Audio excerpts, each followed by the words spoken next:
it going, Teno? It is going great. I appreciate you having me out in Clarksville. Yes, sir. Hey, we've been trying to link up for some time now, and Right. I do appreciate you coming on board.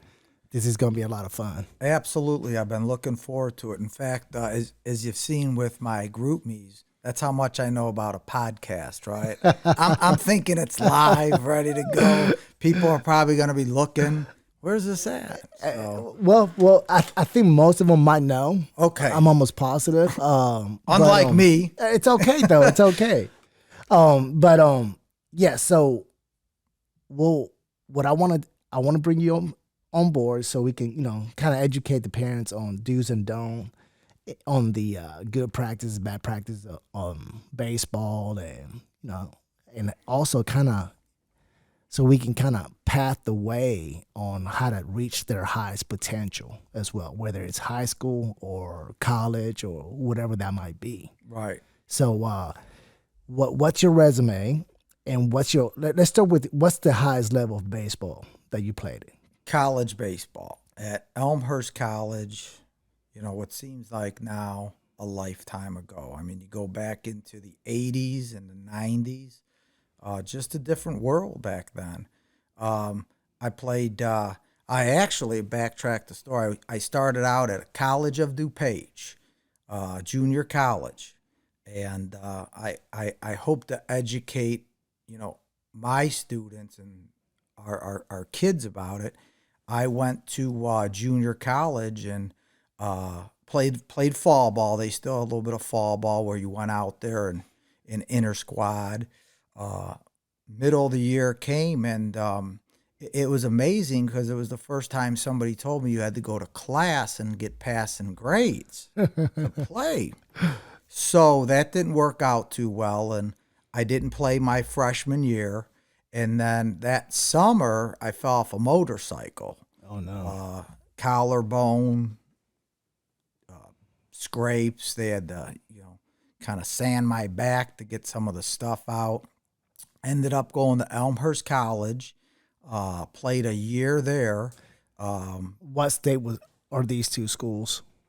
Illinois. I spent 48 years up there before we came down here. And you're from Chicago, right?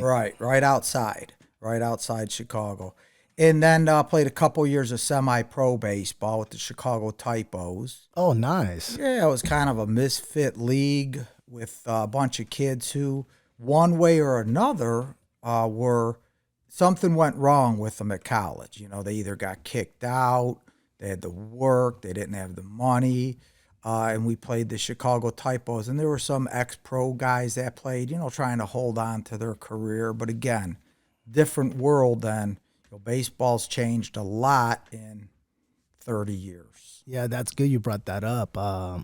Hanging on to baseball, there has to be a formula, or at least we can kind of formulate something for our listeners, because departing from the game, it could be very difficult. The game will run away from you, whether it's because you're stressed out trying to work and make money, or you get injured like you did. Right. And just knowing when to say when, right, it's probably pretty important for them to identify. It is. It's hard to, you think when you're young, you're going to play forever. You're invincible. And then all of a sudden that end comes, and you got to find out what you're going to do if you want to stick around baseball. And for me, I was blessed. And I tell people, being in this now, coaching for 30 years almost, I was blessed. I was able to get a couple good assistant coaching jobs. I worked at when I student taught. I did it at Addison Trail High School. Illinois as well. Illinois. At Willowbrook High School, I was able to be around a kid there, Jody Garrett. Jody was Rookie of the Year with Cleveland. And it's funny because years later, Jody and I hooked up because he would do lessons and really was a big part of, talking the kids up at our training academy up north, T's Training Academy. And then I was able to get a assistant coaching job at Montini Catholic under Hall of Fame coach Bill Lieberg.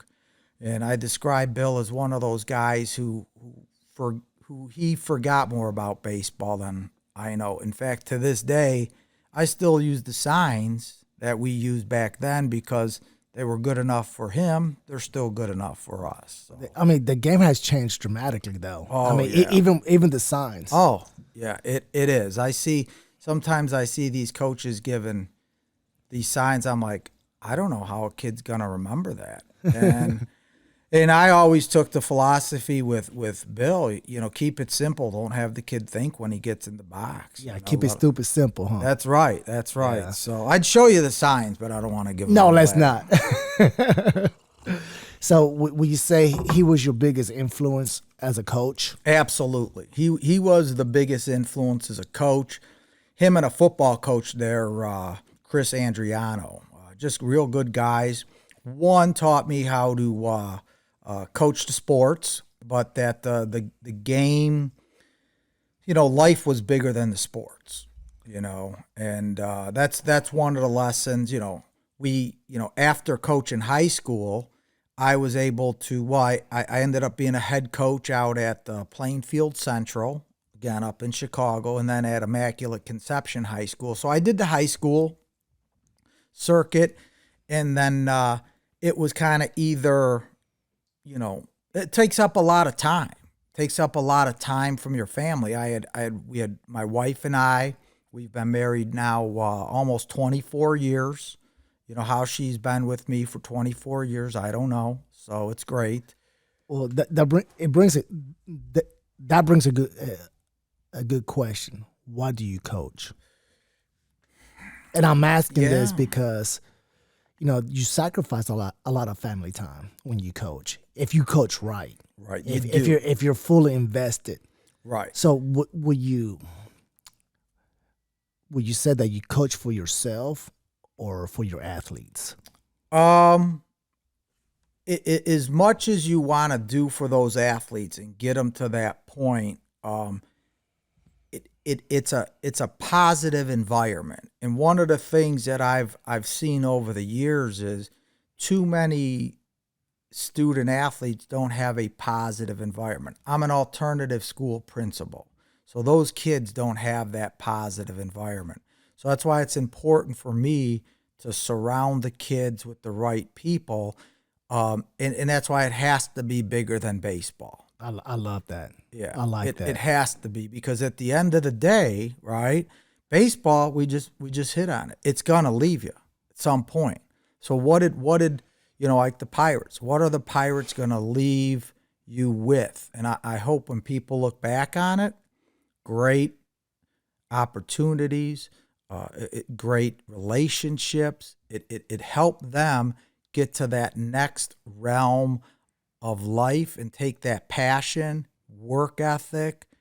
And for me, it's great because I hope they look at it and look at the organization that nobody gave it to me. We built it. I had to build it from one team, did it up north, doing it again here. And I want them to see that if you believe and you work hard, you can accomplish anything. And that's why for me, I keep doing it. I love doing it. I'll tell the boys I coach, the day I don't love it and feel that I can give them everything I can, I'll leave it. I'll be done. So let's talk about the Pirates. Right. You're wearing the gear right now. Yeah. Yeah. Can we see it? Yeah. Yeah, the Hendersonville. So you go Nashville Pirates. Pirates Nashville, yeah. And some people say Nashville Pirates, all the same. Okay, and you're based out of Hendersonville. We actually, when we had started, we had a facility in Hendersonville. Now we're in Millersville. A little more convenient, I think, for people. And that's where kind of the home base is right now. Where's that at again? Millersville. Okay. Right in Millersville. I'm not familiar with that. Yeah, it's right by Hendersonville. Okay. Not too far. I mean, 5 minutes. It's crazy how Hendersonville has been the hub of baseball almost. It's booming. It's crazy. Booming. I mean, there's at least five AAA teams out there, right? There Am I wrong? there seem to be a lot of younger teams out there. Baseball in Tennessee reminds me of Chicago about 10, 12 years ago, where you have a lot of these individual teams. They might have one or two teams. They're coached by dads, trying to do the best they can. Well, I'm talking about programs because it seems yeah. like teams here and there, you're always going to see those, Right, like, basically daddy balls, right? Yeah, yeah. But programs where there's less daddy ball involved and you have multiple teams under that umbrella. Yeah, I think you have like the Old Hickory's still got a few teams. Yep, that's one. Rollins Rawlings is out that way. Pirates. There's a couple more maybe out, and I'm guessing like Mount Juliet, Gallatin. I know. Yeah, I know there's one or two, and I forget their names, but it's amazing. It's crazy how like every time I talk to some of these athletes here in Clarksville, they bring up Hendersonville. I'm like, yeah. I mean, shoot, we're there too. Right. Yeah. It is. It's expanding, and we'll see where it ends up going. So you brought up Tennessee versus Illinois. Yeah. So how do the two states compare with the brand of baseball?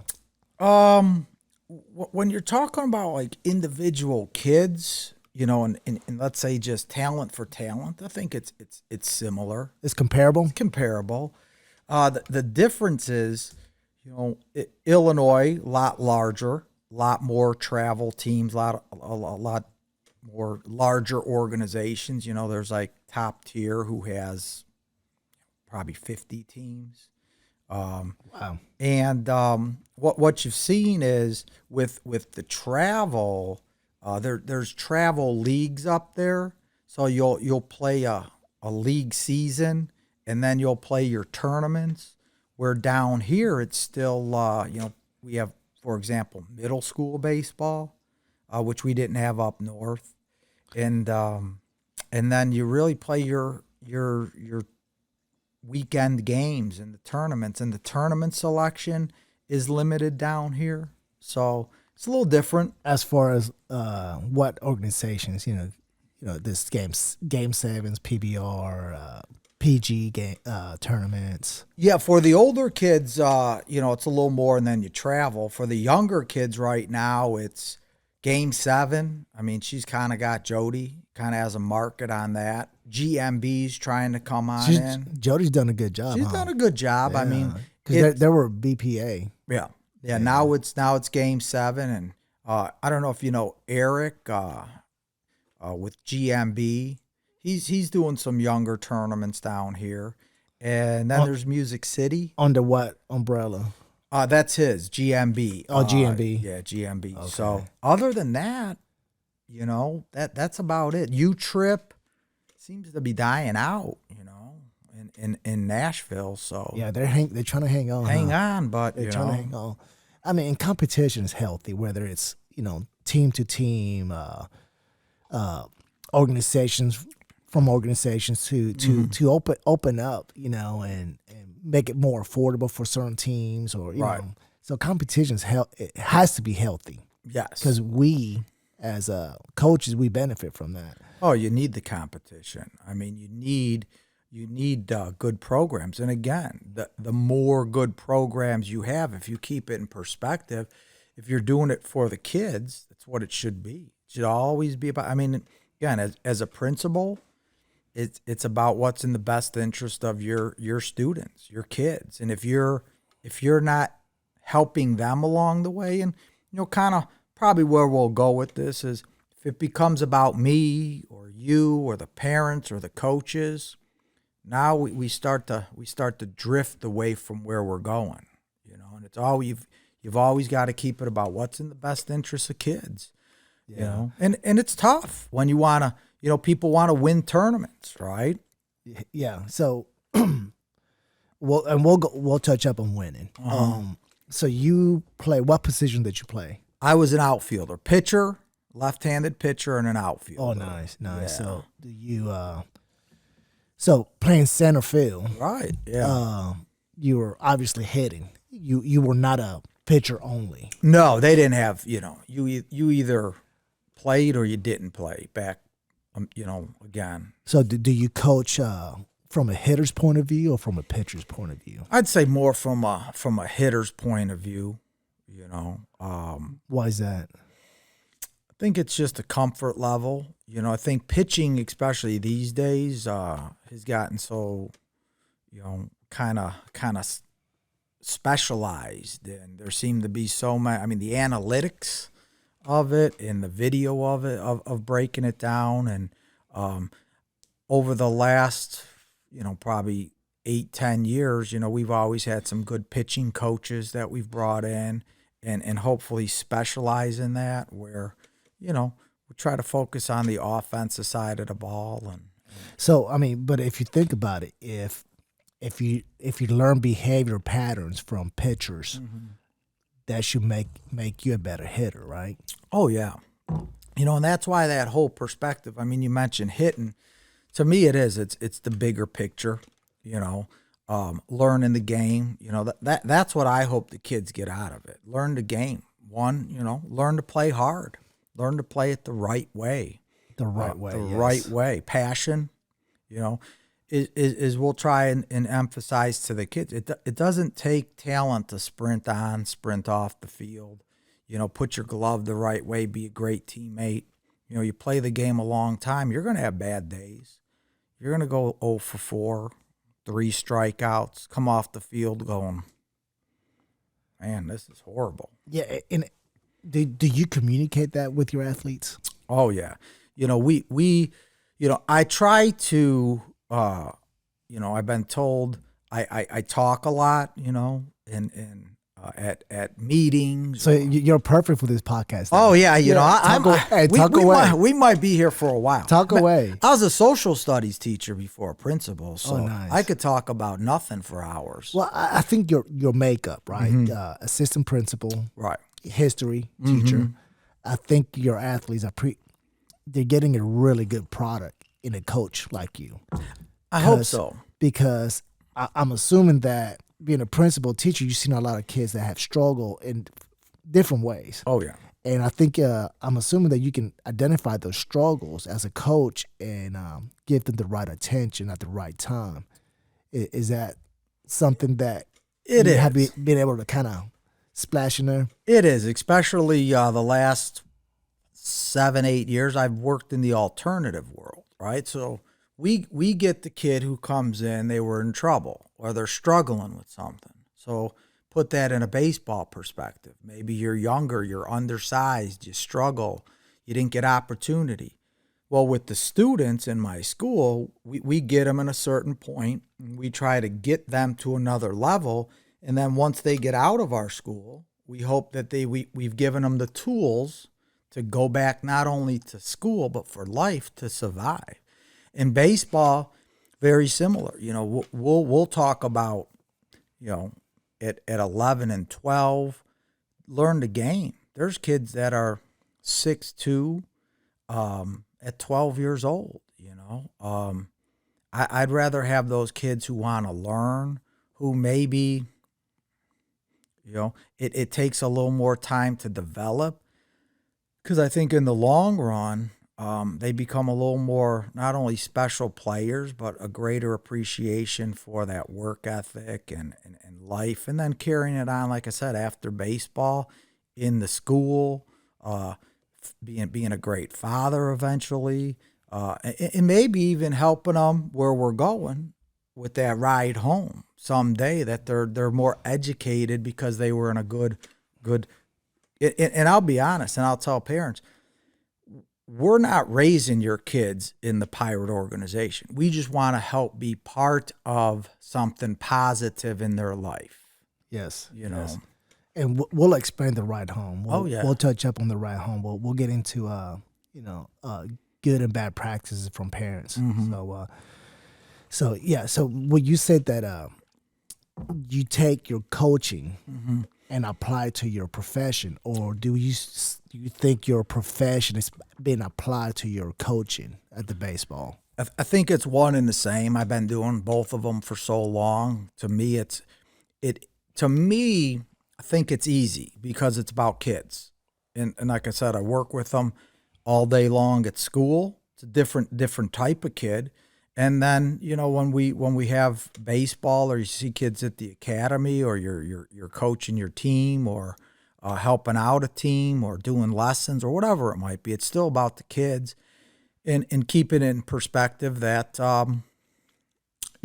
we're there to get them better. We're there to help them. And if we're not, what are we doing? So you are the founding father of the Nashville Pirates. Yeah, you are. I am. I had it started up north. I'd come from coaching high school baseball, and it took up a lot of time. I had our oldest son at the time. And I was coaching at Plainfield High School, and basically my wife, it came down to kind of crap or get off the pot, because I was coaching baseball so much, I wasn't around a lot.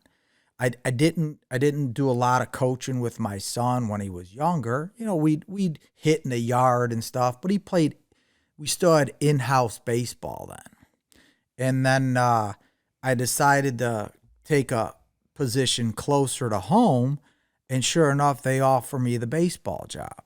So I took it, even though I just left Plainfield, but I was close to home. I was only about 8 minutes from home. It's a tricky balance, huh? It's a real tricky, and really, my wife's great, because I don't think most women would have stuck it out. Because see, and that's why I was asking you earlier. Do you coach for you, or do you coach for your athlete? I think in the long run, it's about the athletes, because I could have walked away a long time ago and been okay with me and doing those other things. But you sacrifice a lot because you see the joy and you see the progression of an athlete. Again, not even with the baseball, just as a kid, as a person, So I did the baseball, and then all of a sudden, my son was playing in-house, and we wanted to give him something more. And we had a little travel league, and then it went from, we were originally the Villa Park Vipers. I started the Pirates. We had one team, and within 4 or 5 years, we had 15 teams in a 10,000 square foot facility. And I was blessed to have done it, and it really even started. There was a guy who said, I two key words motivated me back then. You'll never, he told me you'll never be able to do it, so I did it. And that takes a lot of time, and along the way, it sometimes hurts relationships. Have you reached out to him and told him thank you? Keith? Oh, yeah. Anytime I go up north and see him. Thank you for telling me. You will never. I buy him a drink and say, thanks, Keith. Yeah. Good, great guy, Yes. He and I have known each other a long time, but, you'll never get the athletes to play for you. Okay. And it was a great, it was one of those things. And I want my kids to know that. Like, don't let somebody tell you'll never be a doctor. You'll never, be a lawyer, a great, work hard, prove them wrong. It's okay. So your message to them is use that as fuel. Use it as fuel. Use that chip on your shoulder. And again, that's why I love working with the alternative school kids, right? They've been told you're nothing. You're no one. Do you look around and be like, these are some really good potential athletes? Man, my ultimate goal eventually, if I could, is there's a lot of really good athletes. Well, travel sports, not just baseball. It's a lot of money now. There's kids who can't afford it. And I would love to have an avenue where those kids who can't afford it can come play and be part of something and be around the good families and know what structure is and hold them accountable. And that would be my ultimate goal, where, Have a couple teams that are fully funded, and it might be, low economic based, and we're able to put it together and provide a great atmosphere, opportunity for kids, and how it is. The scholarship money is nothing in baseball, but the academics, and if it can help you get there, beautiful. So maybe I don't know, maybe a big timer can listen to this and reach out to you I'd and love it. donate, a nice chunk of change for you to make that happen. It would be great, because it's hard because it costs the tournaments now. There are a lot of Because them. right now the parents they're carrying that financial Right. workload. Yeah, it's coaches, facility, the tournaments, uniforms, and it's big business now because everybody's gotten it. People thought, wow, this travel baseball. I mean, you look at it, the PBRs, the perfect games, the videos, it's multi-billion-dollar business now. So, That's tough. So do you have a mission statement, or what's your goal / mission for your organization? We're gonna have great kids who are great students who are great athletes in that order. And like I said, the one thing going back was when we did the Pirates, I had my first group, and then we picked up team and team and team, and I just told people, I said, if we can't do that, have the great kids that are great students who are great athletes, then Pirates is a sham. So it's not what. But that first group, and it was my son's first group, we were, oh man, and I'd have to look, and they were great baseball players. We had actually come down Tennessee and played in Knoxville, and I don't know if they're still around, Knoxville Stars team, the Doolin Dodgers, beat both those teams. We won a lot of tournaments, so it was great from baseball. They were great kids. They were outstanding young men, and the best part of it is that group of kids earned $750,000 in academic scholarship money. Oh, wow. Yeah. In fact, a couple of them they've graduated. One graduated from the Naval Academy. And the best part about it was the ones who decided, 7 kids of that group played played college sports, 6 baseball, 1 football. But the best part was those kids who didn't go on to play baseball went to Notre Dame, Indiana, U of I, Wisconsin. So they had that great opportunity. So the baseball, I think, helped them. Like I said, we didn't create. They had good parents. We helped kind of guide. Parents play a major part. Major. And that's why I like to focus on the parents, because obviously that's the foundation of our future athlete. Right. If the parents are not right, it's going to be difficult to ensure that these athletes are right.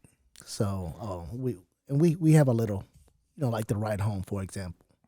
We have messages for our parents to ensure that together we can direct these kids in the right direction. It is. It's a challenge. And again, putting the school aspect on it.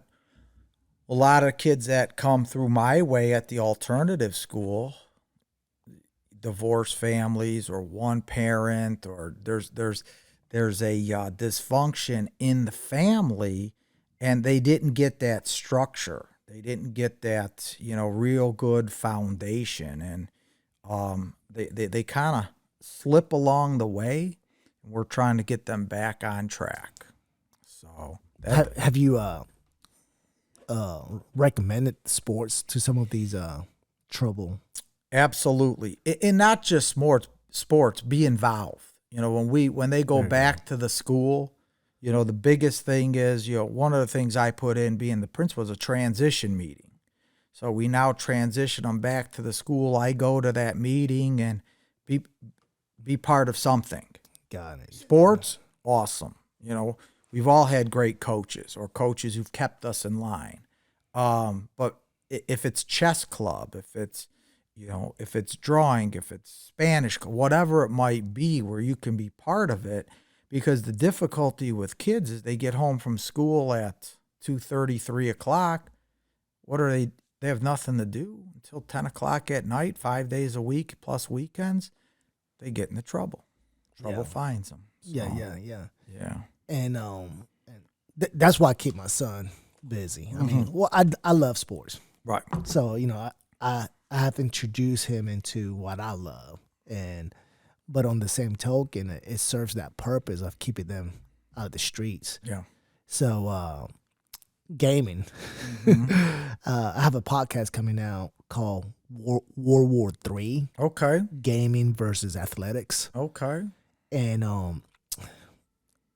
I kind of, my angle is to I attack the gaming world a little bit, but they also provide getting the kids out of the streets though. So there's your pros and cons with gaming. It does, absolutely. I mean, we'll get on. In an ideal world, I tell kids, like, put as much time into your baseball as you do your gaming. I think that's impossible now. I just don't think they do it, because the games have become, I mean, it's amazing. I grew up on Atari, and now they have these unbelievable interactive. It's pretty amazing. I don't game. Neither do I. But I know Devin, my son, my youngest son, games. Actually, all my boys game. So, but but the beauty about that is that they stay connected. They do. Because one is in Alaska, the other one's in Nashville, and then Devin's in Clarksville. So there's a connection there, and it's their thing together. It is, isn't it crazy that they're playing games and they're talking to people all around the world? Yeah. But they are. I mean, I make my son, who coaches our 12U. He's 24. Well, he's playing the video games with who else? Couple of other of our coaches, and probably athletes, and too. probably athletes too, and that's a good way to have eyes on them, and and making sure they're behaving. Yeah. So, your son. So you don't have a child in your organization as a player anymore. We do. I have. You do. I have. Our oldest played, and he ended up going to Trinity, and now he's coaching our 12U. And then I have he's 14, but he's a freshman. Rocco. Okay. He's at JP2, and I'm proud to say he's starting on varsity. Oh, good. Oh, yeah. Congratulations. He's done well. To both of you guys. Yeah, thank you. Yeah. Good kid. And we talk about, that boy, I'll tell you, that ride home sometimes, especially with my older one. If I could go back and listen to myself to probably some of those, when he hears this, he'll be nodding his head like, oh yeah, that ride home is tough. It's just for the listener. The ride home, we emphasize on after an athlete's bad performance, whether it's wrestling, baseball, whatever sport, it's usually where parents decide to pick that moment to either, to scold them on how they play, their flaws, and highlight things like that.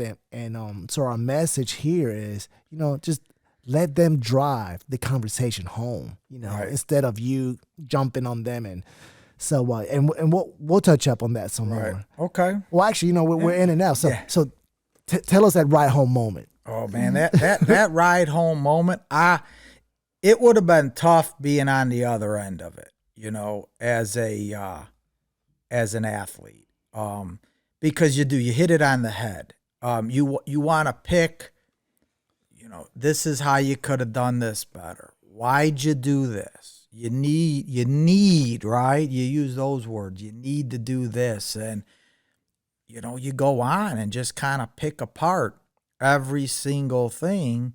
Especially after a bad performance. Yeah, right? Even after a performance that might have not been that bad, but it didn't meet your expectations for what? And I think back on those things, and I'm like, for what? It was hard being a dad and coach.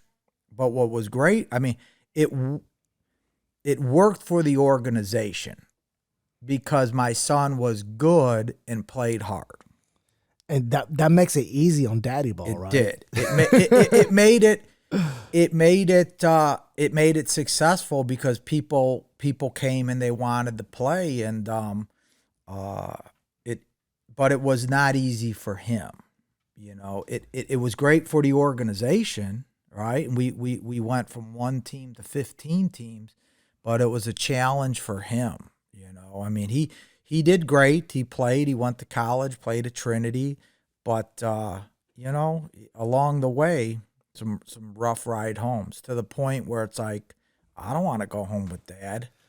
Yeah, it's tough. It's tough. Yeah, It's tough. And like even Devin, my youngest son, you know, he just gives me the look. Oh yeah. Mm-hmm. and I hold back. I think about, you know, us podcasting the ride home. You know, probably in almost all my podcasts, we're always going to talk about the ride home, just so we can nail it down, right? Yeah.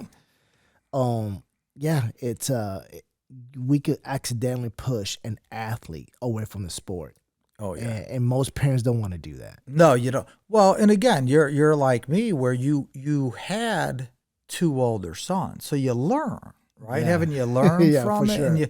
And you learn, man. Like I kind of use the teaching analogy. Like every year I was a teacher, I look back and I think, man, those kids I had the first year, I was bad. I was not a very good teacher, and you try to get better.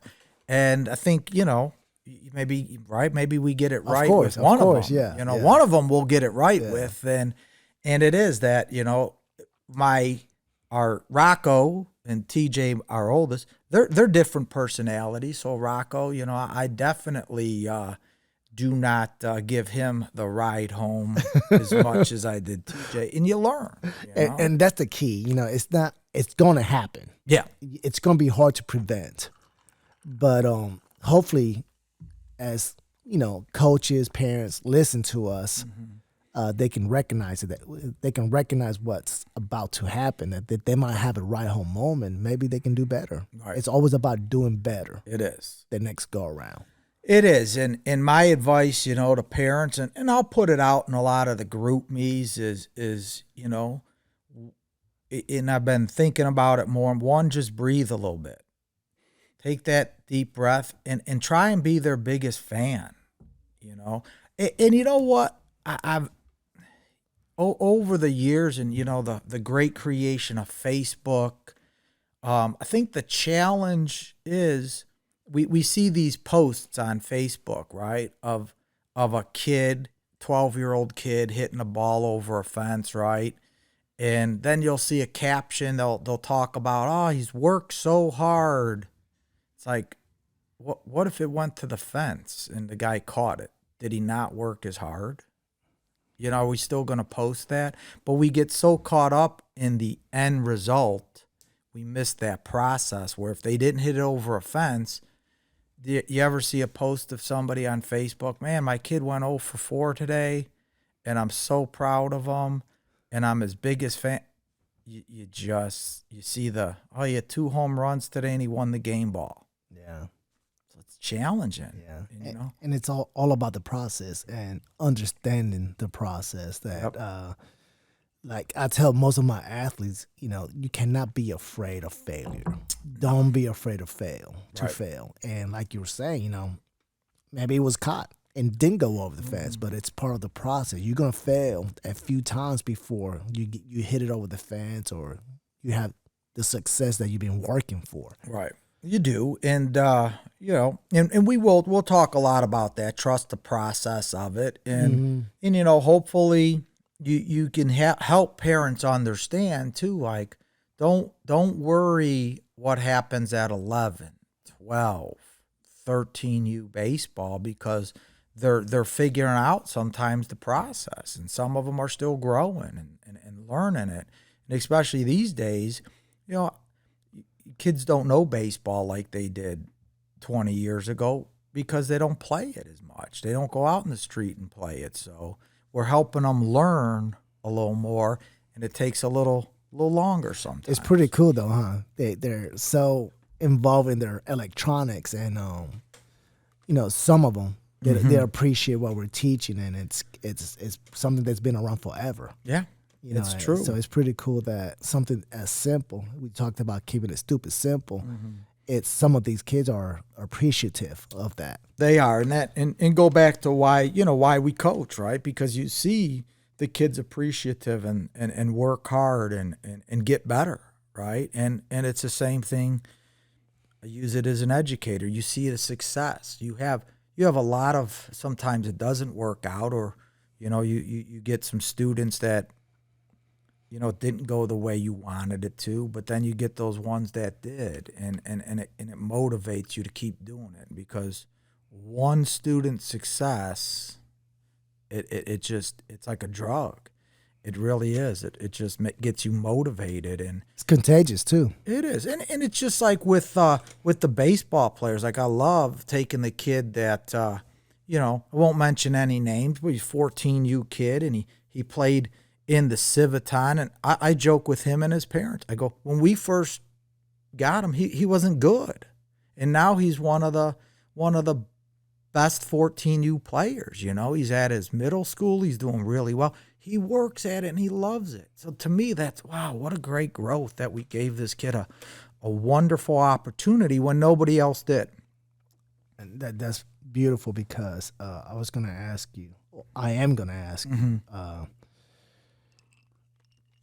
do you constantly recruit to replace players, or is your focus on developmental? Definitely, it should always be developmental. You're always developing kids. Now, that it shouldn't be mistaken that you don't want to be competitive or go out there. You're always developing. It's just like in school, you're always teaching. Just because they're 16 years old doesn't mean you're not teaching them to get better. So we're always developing. But in school, you don't. Sometimes you don't have a brand new roster from year to year, right? Because you have recruited a bunch of studs that have replaced some of the athletes that could have been developed, right? So every coach wants to win. Yes, every coach wants to build a program that it has a culture of success. Oh yeah. So where's that fine balance of recruiting and developing what you have? I think that's a fine line. I think as long as you're on the same page with those parents and with the kids, and they understand the process, and you're developing along the way, I think you do both. Do you educate your parents on the process? I like to think I do.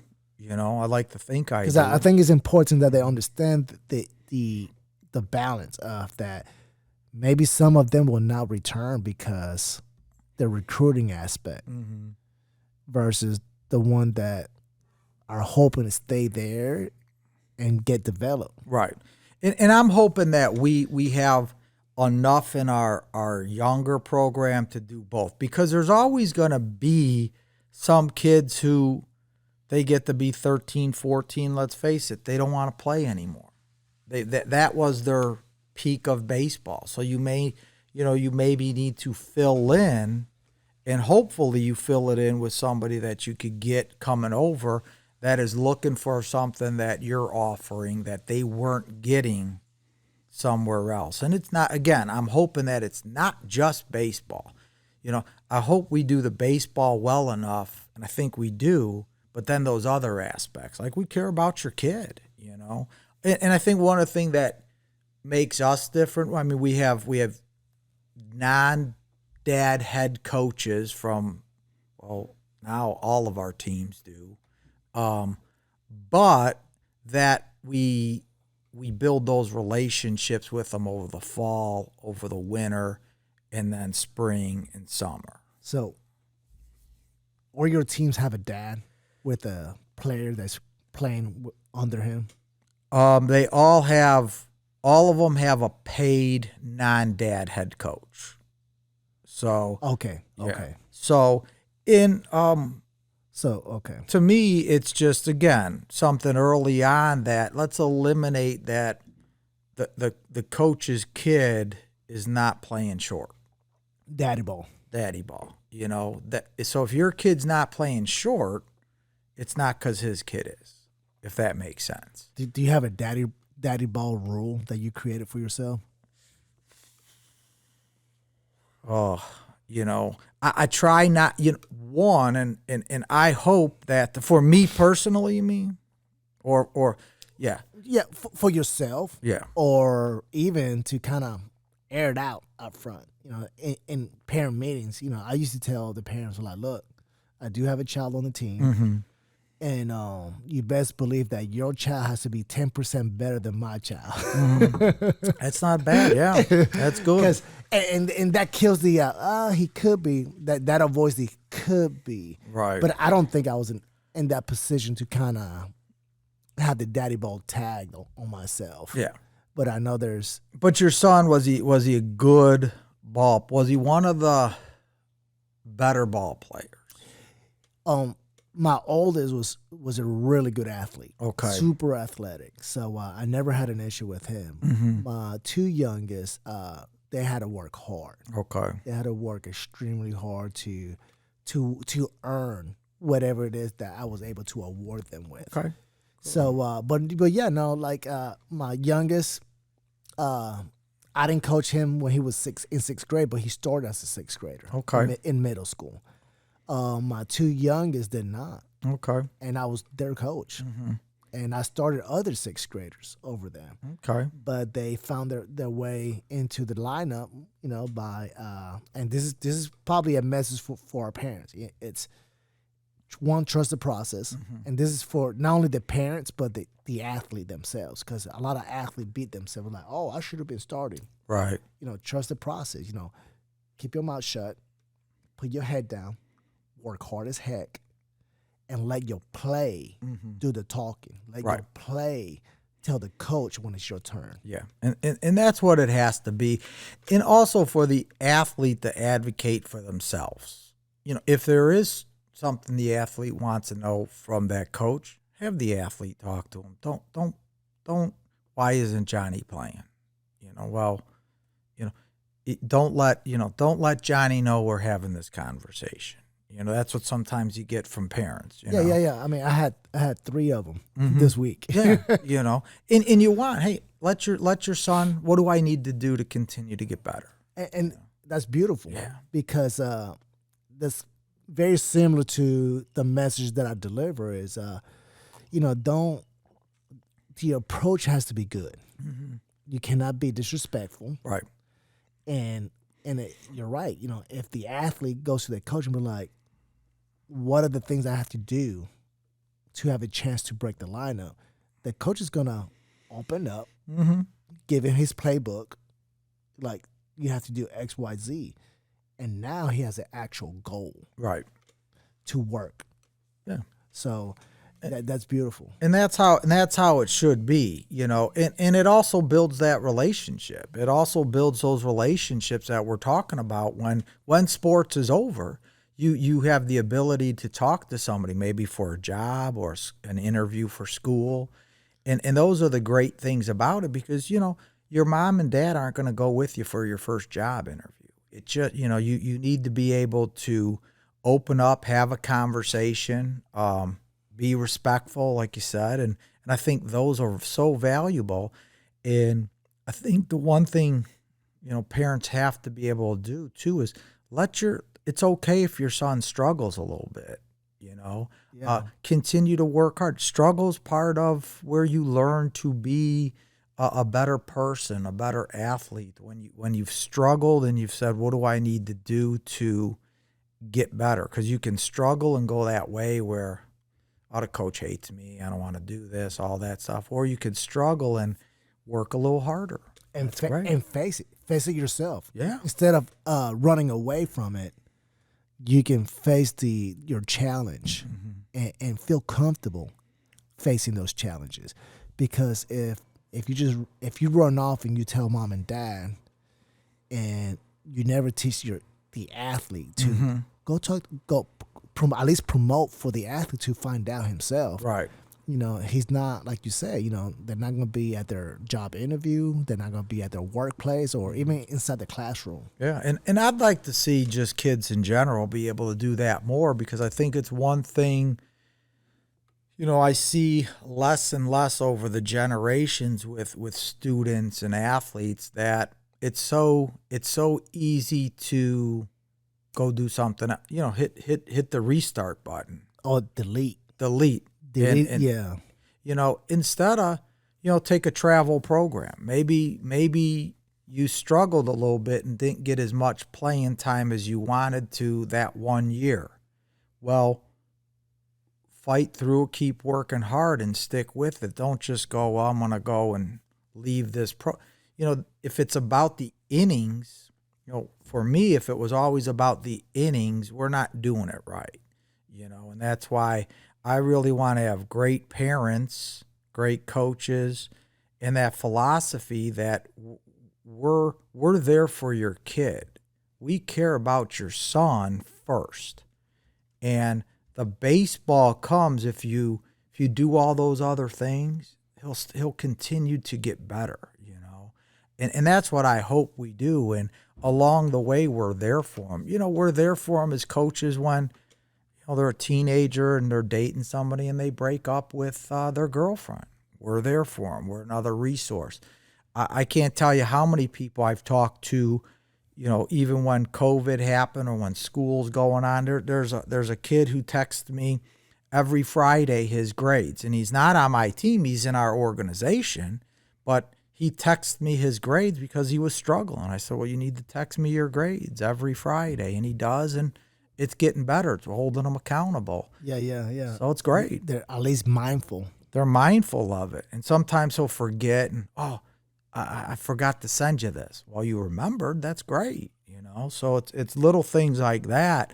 Or, they're struggling a little bit in middle school, and, hey, can we, I looked down at my phone. That was a guy calling, want to know if can we use the facility? And, as you know, go use it. It's there for you guys.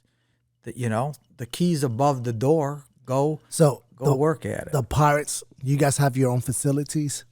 Yes. Right now we have the one in Millersville. And the goal is to expand it. Those are some things I'm working on to get another facility. I mean, what's great right now is we have players from, Bowling Green, a lot from Clarksville, McMinnville, Cookville, and I'm not even sure what's the other way. But so it's a pretty wide range. So it'd be great to have another facility where they can use. It might be a little more convenient for them to go there and use it. What's your ideal next location for your next facility? I think I'm sitting in it right now. I think there's a lot of value. We've had such great. The parents from up here have been wonderful. And I think they really like our program and what we're doing. And to me, I hear good things, by the way. Thank you. It's been great, and I would like to get a facility, because it is hard. Clarksville to Millersville, 45 minutes. So it'd be great to have something here where we could offset it. Obviously when we go play, we're all traveling, but run some practices up here, especially the winter time when it's a little harder to travel. But to me, it's just that part of building the bridges, really trying to build it where, getting those people involved that believe what you're doing is a good thing and they want to be part of it. And down here right now, there's a lot of, headbutting because this program versus this program. And it's still about the kids.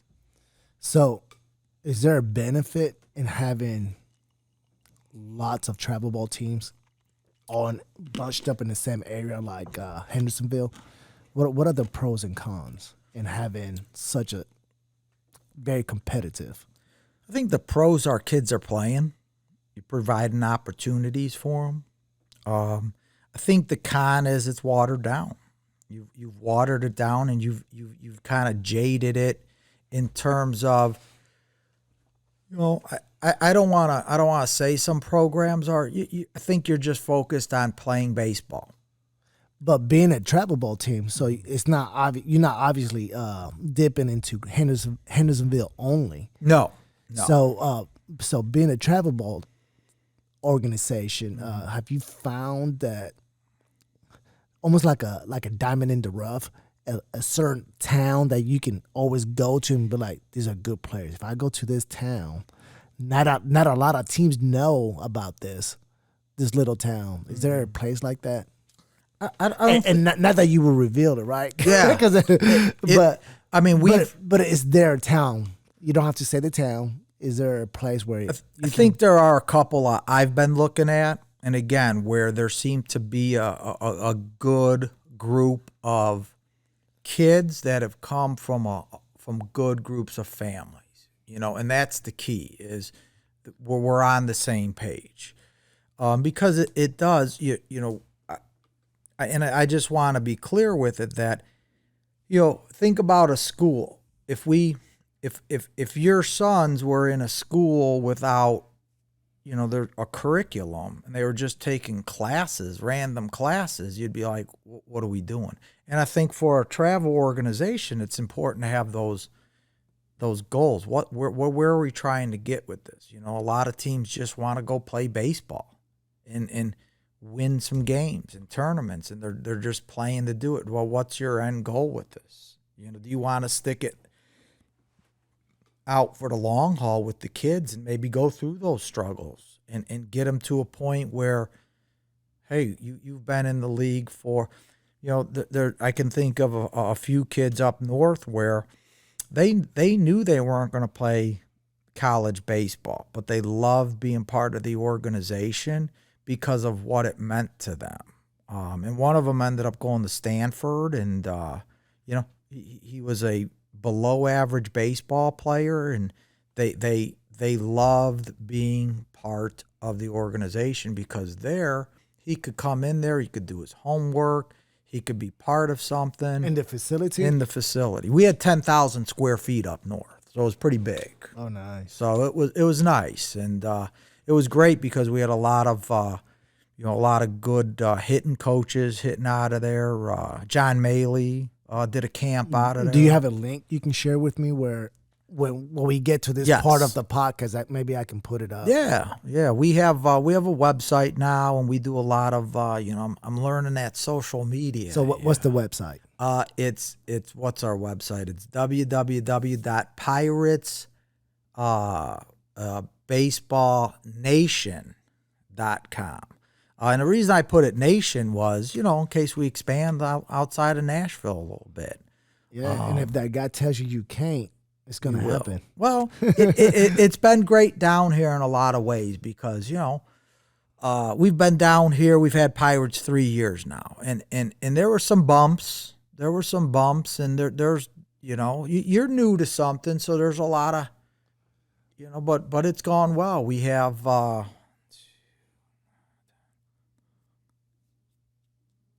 we have 10 teams right now. In Nashville? In Nashville. So, and it's gone well, And we've had the kind of, we lost some kids, but it was good because they were associated with some parents that just kind of, they're not going to get it, And that's the great thing, I think, being in education. Sometimes you see that right away. Like, you're on this path, we're on this path. Let's it's just like when somebody might call and say, "Oh yeah, is your 9U team AAA?" I don't even know how to answer that. Like, he's 9. Like, can we let him grow up a little bit before I put letters on him? Yeah. And you get that. Like, you're already thinking he's Bryce Harper. Well, you said that your AAA competition starts at what age group? I really think probably this year are with our 14Us, and the reason that is it's interesting down here for me to see kids playing down, who might be an 8th grader, but because of their age, they play down. And I just, for me, I don't understand that if the kid can play with his age group. With his graduating class. With his graduating class.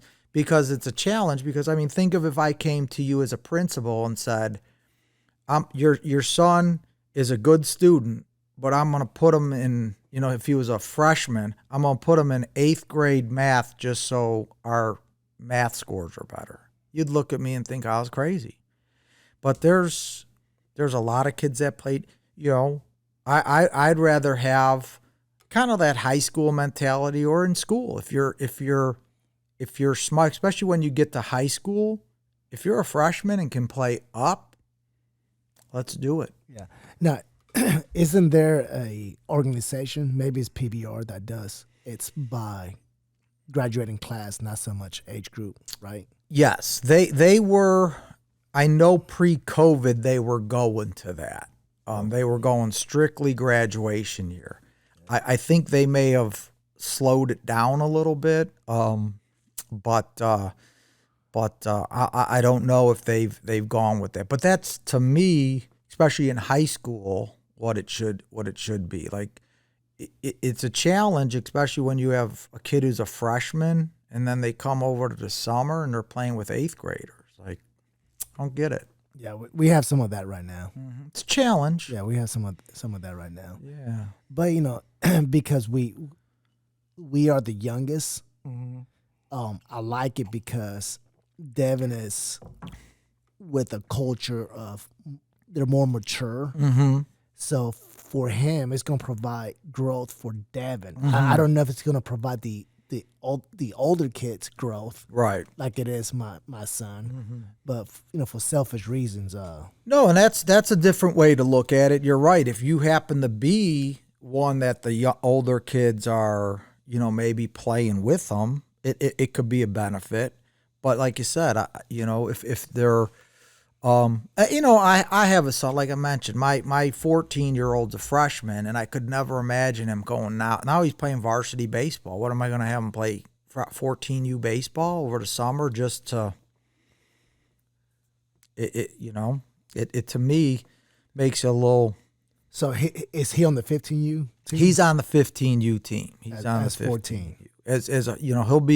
He'll be 15 in August. He'll be 15 in August. So that's kind of the goal. He's kind of on that borderline. Yeah. We could have held him back, but we have a daughter who's in 8th grade, so that would have been having 2 kids in, 1 grade level, which would have been. That might be good, right? It could. I don't know how to, explaining it to him. Are you twins? No. Then why are you down? Because it's easier for the parents. That would have been a good. See, I wish I would have thought of that then. When we moved down here, we could have done it. 1 bus ride, 1 trip for pickup. It would have been good. It would have been good. I wasn't slick enough to think about that. Yeah. So with all these organizations, all in the Hendersonville area, where do you rank the Pirates? Oh, I'd love to think I rank it number 1. Just again, not even just for the baseball, just for what we try to do for the kids. And we the coach, we have great coaches. We have caring coaches. Today our 12U team played down in that Cedar Stone. Where's it at? Cedar Hill. It's down in like Murfreesboro or Smyrna. Yeah. Smyrna. I never know how to pronounce. Yeah, that's Smyrna. Smyrna.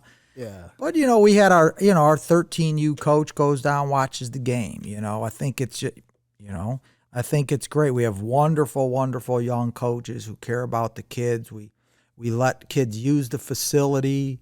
I think we have good leadership, and we're doing the right things for kids. And whenever you do that, I think you're doing a great justice for the kids. Yeah, definitely having a good mix. You have I'll use me for an example, so I don't call you old. I'm the older guy, right? At least in my wrestling, my wrestling club, I'm the oldest coach, but I have a few 23-year-old, 22-year-old, and it's good. Yeah. That young blood is good for the youth group, for It the is. younger athletes. It's funny you say that because I was thinking about it the other day. I was like, I don't know if there's anybody older than me that's not a grandma or grandpa in our whole organization. So I thought, man, I'm getting, because I'm 52 now. So I'm like, and you see some of the, and it is, like you said, the young guys are great. You remember what it was like to be 23, 24, and to see them with that passion, the coach, it's great. It really is. And you give them an opportunity, and then hopefully they take it and run like a young teacher. You hire a young teacher, right? And you see great things happen because, and I'll tell parents, I said that the number one aspect in the development of a student is the classroom teacher. The research is all over it. It's hands down. That's the number one factor. So with that in mind, if we're going to develop kids, the number one factor's got to be that teaching with the coach or coaches, because over the winter time we'll bring in different coaches. We'll do our winter training. And it's challenging sometimes to see where coaches don't know who their coach is going to be. Like they just come back in the spring. I think some organizations do that and they just play.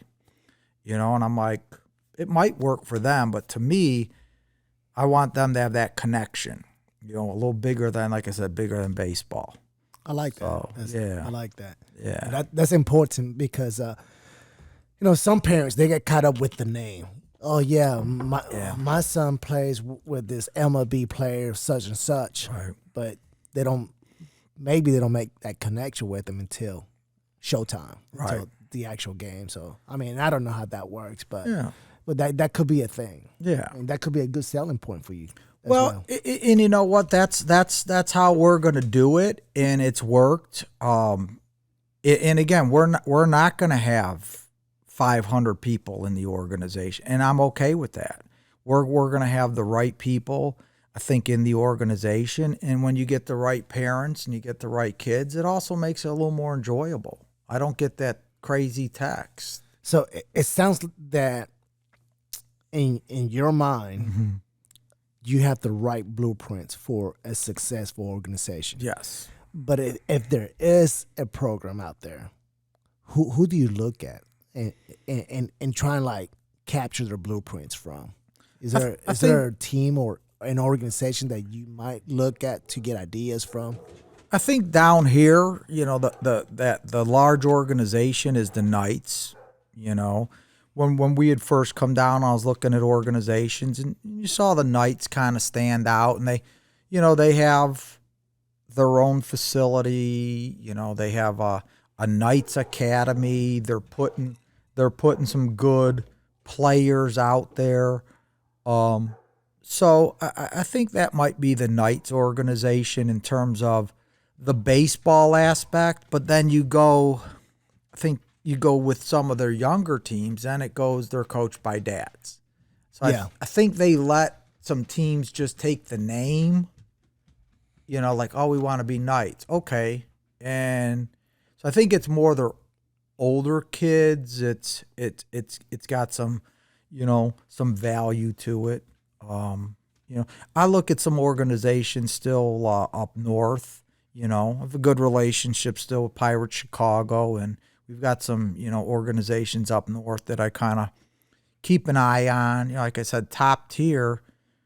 Boy, you look them up. They'll have 72 kids at one age group and have 4 different teams. So there's a lot of different models out there, and so I like to watch coaches coach. Mm-hmm.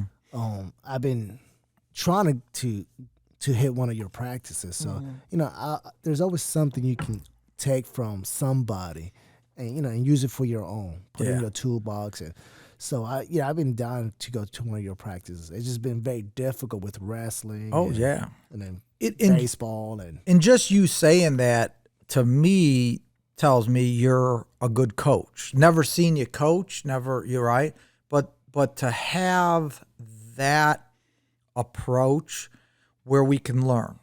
We can pick up one thing and put it in our toolbox and watch somebody.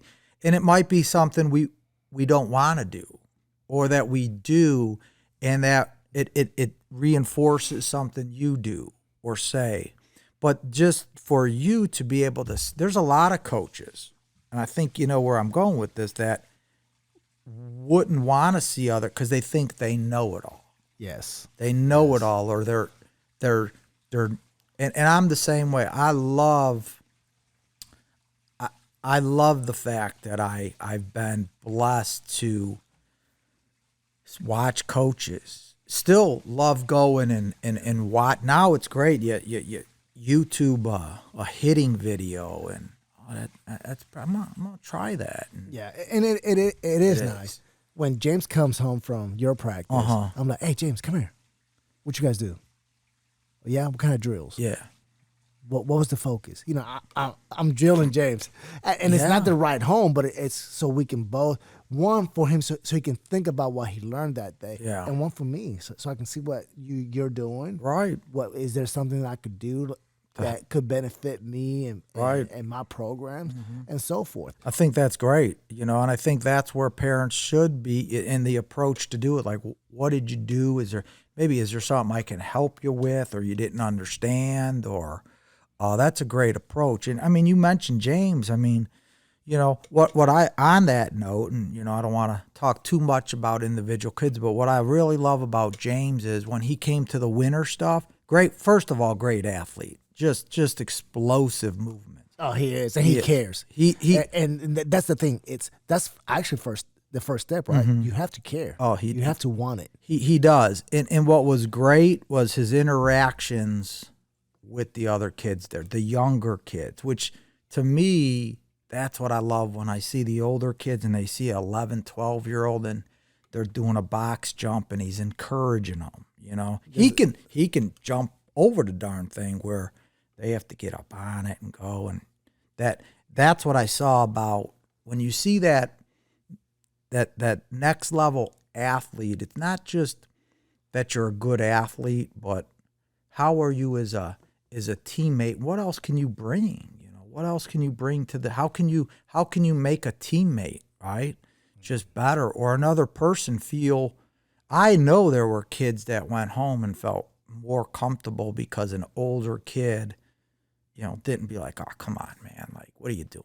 He was encouraging. So that was, but again, that's kind of being able to go back to that recruiting aspect or develop them. Well, that's where you can, there's special kids in there because of how they are and how they interact. And that's how you create a culture. That's how you create the culture. Yes. And seeing it, so being around it. So that's what's great about it. Yeah. So sometimes during my practices, I like to sit back and look at my young coach's coach. I have a head coach that takes a lot of the lead in the things we do, and then it's beautiful how they bounce ideas from each other. From one of my head coaches and the younger coaches, and I think it's beautiful. Yeah. I stand back and I see that there's a culture being built. I see that the coaches are getting along, the athletes are eating it up. They're connected. Right. And I sit back and I'm in heaven. I'm like, that's what it's all about. Yep. That connection. And when it's bigger than you've made it. When we were up north, I had Pirates baseball, and our academy was T's Academy, right? And when I ended up, the year before we moved down here, I had this guy Ryan Curry. I hired him as the baseball director. Ryan played at Bradley, played in the Marlins organization, and I knew it had made it, let's say, because it was no longer about me. People didn't need to talk to me. He could run it. And it was great because, like I said, I could watch this younger guy, the coaches interact, and kind of sit back now and say, this is what a good organization can do, where you can step back and it's not about you. It's about what's going on in the kids. The And that's program, yeah. So that's what's great. Yeah. So. And my oldest son, Daniel, he says something to me that sounds very similar to the message you're trying to deliver right now, that you're delivering. Yeah. When he played, he was I believe he was a sophomore or a junior. Okay. And where he played at that year, it was probably the most talented team that school ever had. Mm-hmm. And what he told me the other day was, he goes, that the only reason we didn't win like we should have was that some of those kids thought that they were bigger than the school. Yeah. Where in good organization, the organization is bigger than the athlete. Yeah. And when you have superb athletes in those really good organizations, they don't think they're bigger than the next person or the actual organization. And that's the culture that has to be built to ensure that we're all humble. You mentioned that that's something that you like about me. I can learn from I can learn from somebody younger than me. Mm-hmm. I can learn from an actual athlete. Oh, yeah. And it's about being humble enough to learn from each other, regardless of the age, regardless of wherever you're from. Mm-hmm. And that's what it's all about. It is. And you're never too old to learn and grow and get better. I think that's you ask again about why coaching. I think I'm still trying to make a golf analogy, hit that perfect shot, like just be the perfect coach and learn and take the, and as with baseball, as it evolves and it's becoming more analytics, and you watch some new guys coming in, and all these it really is, it's something great about just learning. And if you don't want to learn, or if you think you know everything, it's probably time to get out. Or you'll be surprised at some point. You'll get a rude awakening. You will. Yeah. And you mentioned the key word: be humble. Be humble about it. Be confident in what you do, but be humble that that there's not a day that, not just with the baseball organization. I'm thankful for.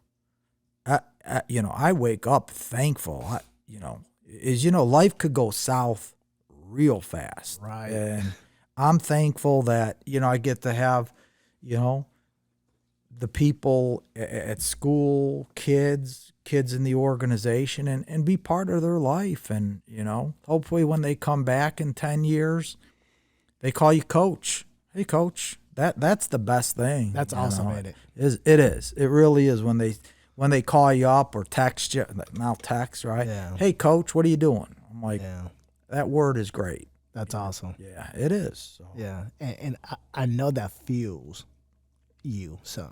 Oh yeah. So it's great, and we're trying to build. We're still building it. We're, like I said, year 3. It's gone well. We moved the facility. You overcome COVID. Right, we didn't know if we were ever going to do anything again. Right, with COVID. Weird times, huh? It was weird times, Now and it's still somewhat weird. It is. What it did do is cure the flu, though, because nobody. You never hear about the flu anymore. So, but it is real. It is real. Absolutely, it is real because it has hit my inner circle. Yes. So yes. It is real. It is real, and you hope it can get pushed behind us and it doesn't affect people anymore, and we get some normalcy back, right? So and sports is part of that. Sports is part of that normalcy. So yeah, and thank you baseball. Right? Yeah, absolutely. Thank you, the baseball gods. Yeah. We didn't skip the beat. We Devin, my youngest, we didn't skip a beat. We shut it down for maybe a month. Okay. And it actually did me very, very good because I was super busy. I think I went probably close to 20 straight days doing something. Okay. Whether it was some wrestling activity, wrestling tournaments, baseball game, baseball practice, because I was running 2 different organizations at the same time. Right. And my real job, right? Right. Yeah. Yeah. Don't forget about the real job. So, you know, I had something every single day. And then when it hit, you know, going from something daily to nothing, it was really weird. It was, wasn't it? It was weird, but I got to rest. Yeah, it was. I remember, you know, you had some weekends off, and you're at home. You know, we have a pool at our house. Nice. Sitting in the pool, and I'm like, pretty relaxing. You know, you're not chasing a ball. So you finally got to enjoy your own home, huh? We did. Yeah. We did. It was great. You know, and sad to say, like you're saying, that there were some great parts of it. There was some great downtime, and you know, you take some walks and you kind of get some perspective on life. It's just a shame, right? It took a pandemic. Ouch! Yes. So, and now the hustle and bustle starts again, right? We're, you know, doing you know, all these sports again, and you know, time, and so hopefully can find some time in there to remember those little things. I bet you don't miss the winters up in Chicago. No, it was brutal up there. You know, even this winter is bad. We had that one bad week, maybe. Oh yeah. You know, here, yes. I mean, yes. people up north, it's bone chilling cold. You know, that wind chill of minus 30. It cuts you. It cuts right through you. You have a jacket on and you're still cold. Man. It's, you know, so no, we don't miss that at all. It's been great. The weather down here has been great. People have been great. You know, it has, again, knock on wood, very blessed that things just worked out. So earlier, I asked you, where is your next potential facility? Yeah. And you kind of pointed here. Mm-hmm. So that's, just to be clear. Yeah. Clarksville. Yes. Clarksville, Tennessee. Yes, Clarksville, Tennessee. Why Clarksville, Tennessee? We've had very good experience with the people. You know, I think we have 12 people in our organization from Clarksville. So to me, I'm blessed that you want to drive from Clarksville and be part of what we're doing. That's awesome. You know, and 2, it just seems like, you know, maybe, I don't want to use the term market because that's not, but there's some, not turmoil, but there's no real. I know the Orioles were up here for a while. That seems to kind of they're still here. They're still here. They're still here. Yeah. You know, it seems to not maybe be as strong as it once was. And you're right. And you know, find those good people that believe in what we're doing, and then just have something where instead of driving 45 minutes, maybe drive 10, and still have the facility. Nothing changes with what we're doing. It just allows you to maybe do it more. You know, let's say like you want to go hit, right? I mean, you've got the cage here, but let's say you wanted to go hit. Well, it's tough for you guys to go down to the academy, even though it's open. But if it was 10 minutes away, had an opportunity to do it, I think that's great. I think it just helps that kid. Because you need like bullpen sessions, right? I mean, we can't do a bullpen session. No, you can't do it here. I mean, it's good, reaction time type thing, but it's not the same. Yeah, it's not the same. And again, just that opportunity that kids can go to, and you know, maybe there's a 14-year-old kid that's hitting with a 12-year-old kid in there, and they build that relationship, and even the parents build that relationship, and it's something close that, so that's kind of it. And really, you know, like you hit it on the head. There's a lot of, you know, you've got a lot of organizations south of Nashville, right around Hendersonville, Mount Juliet.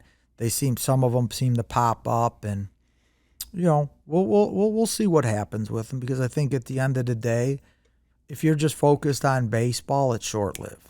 Have you looked around Clarksville? I've looked a little bit. There was one place about 3 months ago. Saw some place, called on it. So I'm looking. Do you have a realtor helping you out? There was a guy that I called about the other place, but not specifically. I mean, there's nobody that I'm linked to, but it'd be nice to, like I said, expand a little bit. And, Yeah, just let me know. I will. I have a from the Iron Knights family. Okay. The Iron Knights is my wrestling club. Okay. I have a really good guy that customer service is right here. Okay. And Yeah, we'll talk afterwards. he'll make it right for sure. Yeah. No, and that's that's the goal of it. Like I said, when you think you're doing something right, and again, I'm blessed to have a day job. That it's great for me. So you can make some different concessions and do some things, and I think it's also a little closer for even some of our folks in Cedar Hill and things like that. So hopefully it works out. Good. Very excited to talk about that. Yeah, absolutely. Yeah, very excited. Yeah. So what's your best source of recruiting? Is there a recruiting tool that it's your go-to? I think one of the things is word of mouth.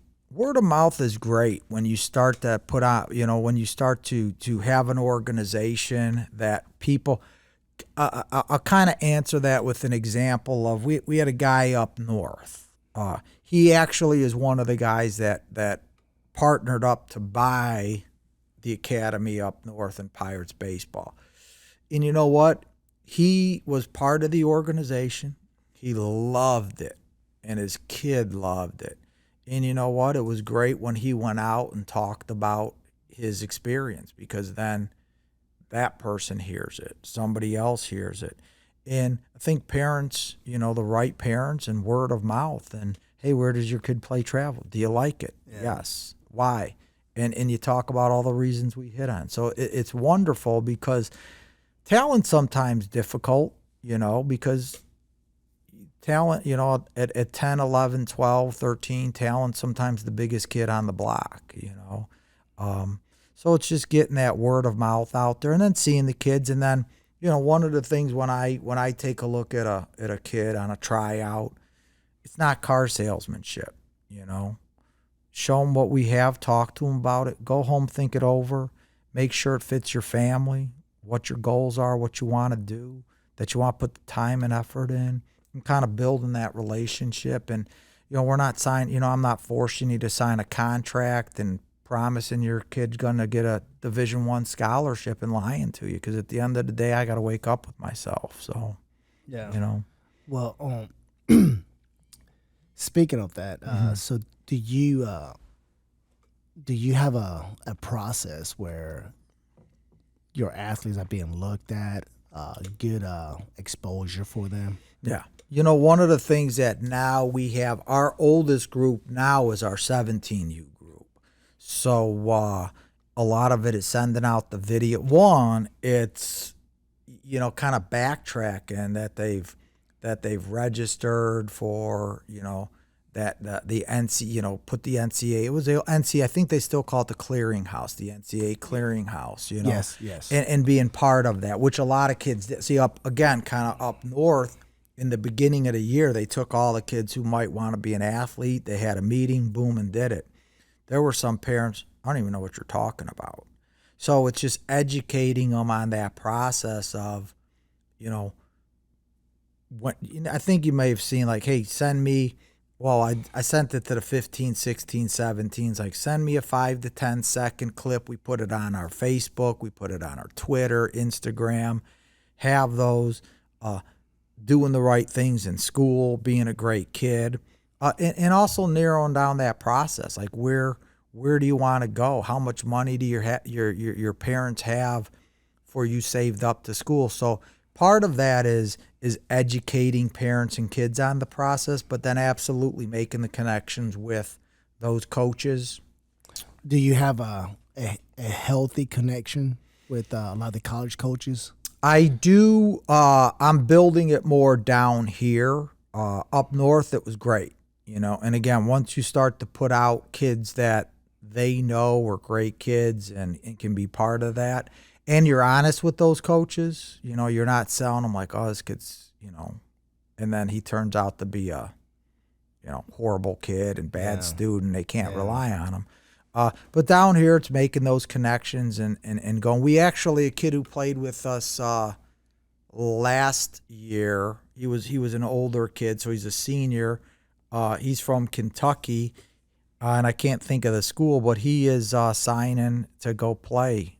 So it's really our first one down here. And who is he signing with?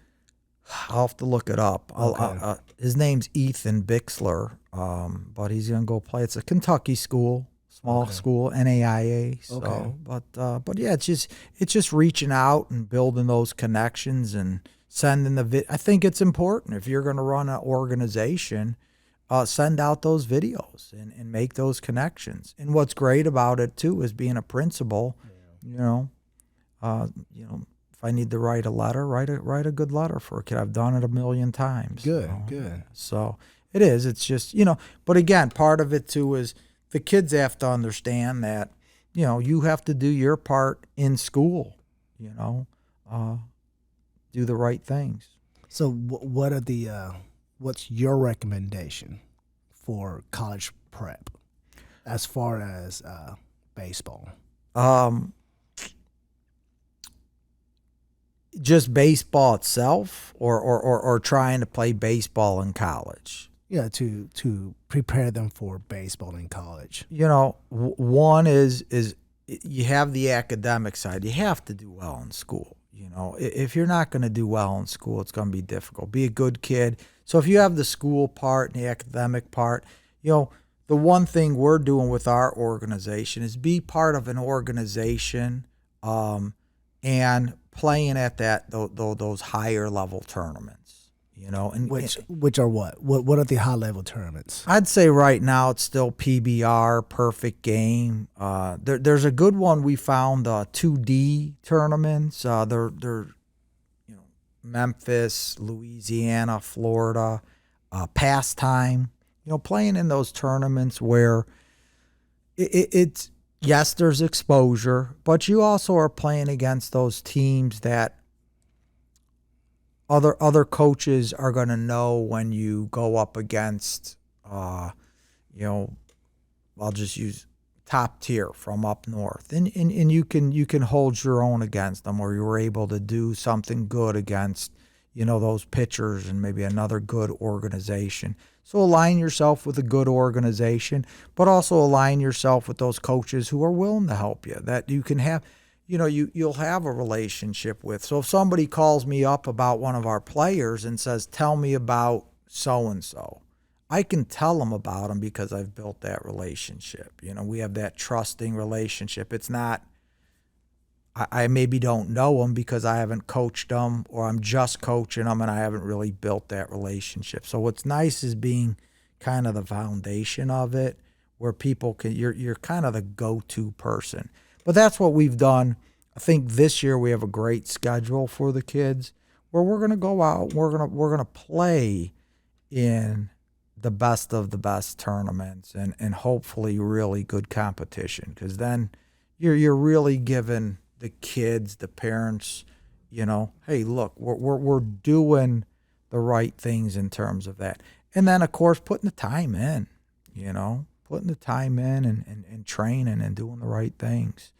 A lot of kids want to play multiple sports. Play multiple sports. That's good. So I think you would agree that cross training is important. Great. My son, his favorite sport's baseball. He played all three sports at JP2 this year. So what are the three sports? He played football, basketball, and baseball. Oh, he went wrong there, though. Oh, yeah. He shouldn't have done basketball. Well, it should have been wrestling. Yeah. If you ask him, he shouldn't have played. He going back. But he did it. You know what I mean? No. I'm joking. We weren't wrestlers. That wrestling, the wrestling gene didn't hit us. No, but cross training is very important. Yeah, absolutely. We had a meeting over the summer with Dunbar, Mr. Dunbar, and he emphasized on being an athlete. Mm-hmm. And what he said was, how can you ensure you can be more athletic? Mm-hmm. And it's by playing different sports. Yeah. Because other sports will provide different athletic movement that you're not getting from baseball. Right. So therefore, when it's your turn to be looked at, to be evaluated, a lot of these schools are looking for athletes. Athletes, yeah. Kids that they can be converted from the outfield to infield, or infield probably outfield in most cases. Yeah. Or middle infield to third base, because there's a bunch of middle infielders that are super talented, and they're usually the best athletes. I would say center field and middle infield are probably your best athletes on the field. Yeah. So the more athletic your athlete is, the more attractive they become to scouts. Absolutely. So cross training, playing other sports provides that cross training that can be taught, except for that just playing another sport. Yeah, especially when you're younger, in the middle school. If you get to high school and eventually, it's tough to play multiple sports because of the demand that starts to come. It's crazy, in. right? It's crazy. It's right crazy. now. So would you say that playing baseball all year round is not very healthy? It's hard, we have fall ball. It's hard if you want to play football and fall ball. That's a tough mix, because you go play a Friday night game and then try to swing a bat on Saturday. A little challenging sometimes. Well, let me ask you this: have you been in a position where you debating on punishing an athlete because he prioritized a different sport over yours? Never. If there are people that do that, I know, and that's a shame. And they demand. They're at. How are you going to do that? To me, that's insane. If you're going to demand a kid be at something and take away from something they want to do, again, is it any different if you're take one of your kids? What if they wanted to play an instrument? They go play an instrument. You're in the band, okay? You might have to figure it out. You might have to put in extra time outside of there. To me, that's why it's great having a facility, right? Hey, you missed or come to another practice. Well, you saw how we structured the winter training. You could pick 5 different slots. So, hey, you have a basketball game in the morning. Awesome. Go play it. That's great. And then come later. And, James, he did, and then you come and you're with another group but to say that, we have practice at 11 o'clock, right? A basketball game. Now you're asking a 14-year-old kid to choose. He's going to let one of the coaches down then. He's either going to, and that's not a good position for a kid to be in. Let that natural process. My son, again, wanted to play 3 sports. Football, loved it. Basketball, Baseball, loves it. Next year, you're going to play basketball? Probably not. Okay, so now he's down to 2, right? But it's that process that just worked it out. It's not the coach is there. He's got great coaches. It's just, let's face it, you're 5'11". Basketball might not be in your future, and he's realizing it, and that's what's great. Here. Yeah. So the cross training, and I do appreciate how you have your schedule, because it does allow cross training. Mm-hmm. There's room for that. And so you have multiple blocks and options. Yeah. So you have a different mix of age, a variety of age groups in those blocks, right? Right. So what we did was, our 11U through 17U, we allowed them that winter training, and it was hitting and kind of the cross training, and it's there to enhance and help you with those other things. Again, those kids that didn't play other sports, you have the opportunity to come in to do more. But we have a lot of kids that wrestle, basketball, hockey. So it's convenient for them. And the other thing for us is I want to make sure that parent can't come back to me and say, we didn't have an opportunity. Like we, Yes.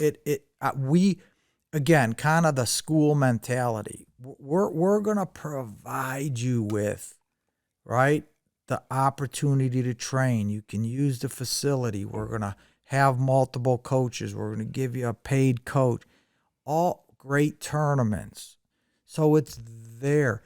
The wonderful thing about it too is if you do all those things too, and you realize baseball's not for me, you at least have a great gauge that I gave it an all. I had all this. I'll take that passion into something else. And again, now if you didn't show up for any of the winter training, it wasn't because it was our schedule. We were 8 a.m. till 4:30. It's lovely. Yeah, so it was it's great. Lovely. Yeah. It's very difficult for any parent or athlete to say, I didn't get a chance because XYZ. Mm-hmm. You remove that factor out of the equation. There's no excuse, basically. And that's just it. That's what I want people. So when we talk about, go back to the recruiting, what do you do for winter? Well, that's a great thing for us. It's not just 11 o'clock pitchers and catchers. Well, I can't make 11. I'm playing basketball. And then now I'm going to tell you, you have to make a choice. Come on. And there's coaches, there's people that will do that. Yes, sir. And now you're forcing a poor kid to what? Say he can't do it? Yeah, and it also it's important that athletes are not playing multiple baseball teams. 100%. Because it's one thing if it's a different sport. Because for the most part, every sport have their main season. Right. But once baseball season starts, then at that point, you got to give your coach the respect. You do. To show up on a timely manner and give the coach the opportunity to coach you up. Right. Because if you remove that from the coach, then it's difficult. If you don't make it to practice, how can you improve? Well, and under your process. Right. And that's the thing. If you don't show up to those practices or can't come, well, we may not get the right gate. It's just like not showing up for school. We really don't know what you're doing. I like how you're mixing the school. Oh, yeah. How you're able to yield both of those in. That's good. Yeah. Well, it's simple and I try to keep it simple, like the signs, right? Because school and baseball are what I know, and there's a parallel with them. You surround yourself in a school with great teachers and a great curriculum, and some consistency. You do the same thing in a program. It's not going to be perfect, but you're again, when a parent comes in, or a parent comes in for baseball, they have an issue. My question is, how can I help your kid? And it avoids anything, because if we're there to help the kid, it makes it simple. So let's keep that in mind. If I'm not there to help you get over this, whatever you have in your mind, I'm here to help your kid. So speaking of, what are the most common mistakes parents make and that hinders their training or their career, let's just say? I think that over evaluating where the kid should be in their eyes, and also making that comparison. Go back to that AA, AAA, which I still don't really understand when they say, "Oh, he's a AAA player," but based on who? You? So if you really believe that, some coaches may not. So you over-evaluate them or under-evaluate them. They just have this unrealistic expectation. And then they're also not helping them kind of get to where they need to be. Yeah.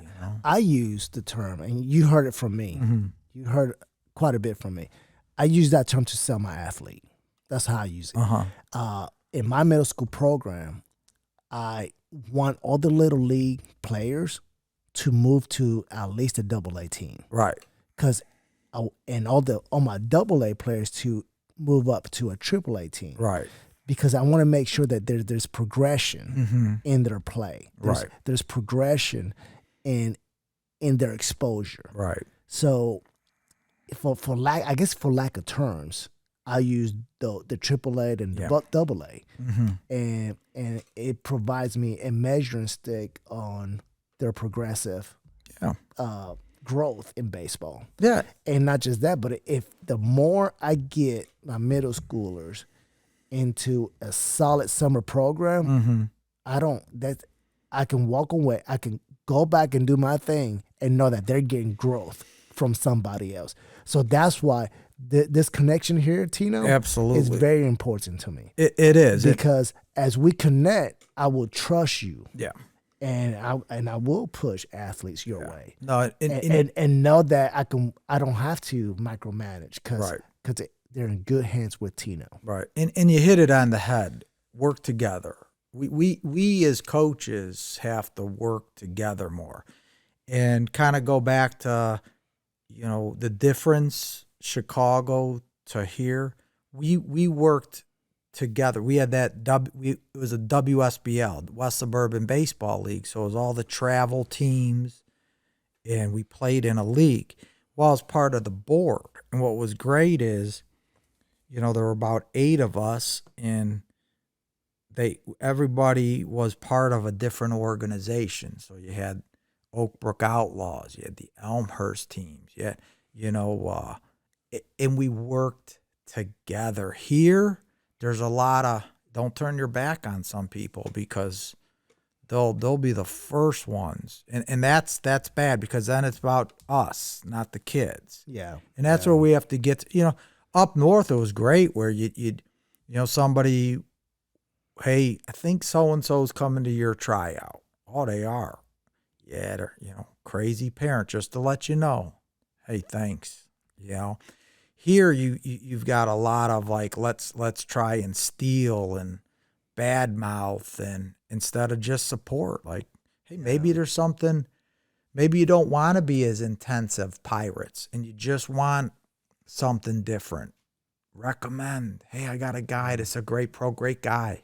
They don't travel as much as we do, or it might be a little less money, but that people down here don't want to. They're not going to recommend that. Then it's kind of they should see it as a weakness, I think. Yeah. Well, I want you to know that in my circle, because I work with multiple coaches in Nashville and even in town. In my circle, we're not like that. That's good. That's at good. All. It's about what organization can provide that athlete at their level at that moment. Right. What they need. Yeah. And also there might be, you have reached out to me. Hey, I'm looking for this kind of player, and I will look for you for sure. Well, and again, but we have to build that relationship. You can't just recommend to somebody like just because I want you to. You want to see it first. I get it, and see like, okay, this is a place they can go. And that's where it is building. Like, hey, what would you, even sitting down and saying, what would you like to see us do more of to help build that relationship? And that's kind of that, we talked about being open to the positive, but even open to say, we don't like the way this happens. Okay, I see that. And being okay with that if we change that and we believe it's still in our philosophy, we can work together, and that's why I think the great aspect is, because if we can help at the end of the day, the kids, that's what it's about. Yes, and it is. It's kind of what Coach Jackson was saying on the last podcast. I'm for the baseball community. Yeah. Not for school A, school B. Right. I'm for the baseball community. Right. And this is the best way to do it, is to network, one. Mm-hmm. And I guess it's easier that we're not actually coaching schools. Right. So, no, it is. So maybe we're I don't know.